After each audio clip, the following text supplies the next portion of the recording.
Allahu Akbar, Allahu Akbar. Assalamualaikum. Kamusta kapatid? Kamusta ang araw natin? Daming problema. Normal lang. Tao tayo nandito tayo sa mundo. Ganyan talaga, may mga pagsubok. Ngunit, kahit gaano pa man kabigat, karami, ang pagsubok, ang problema, lahat yan ay galing sa Allah subhanahu wa ta'ala.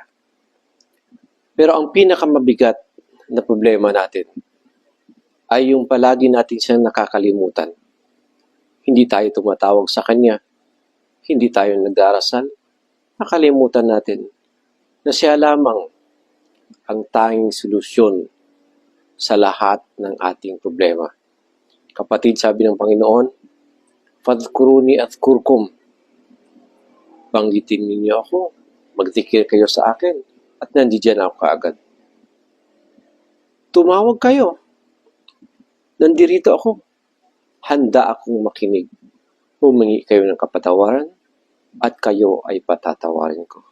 Naway gabayan tayo lahat ng Allah subhanahu wa ta'ala sa landas na matuwid. Amin.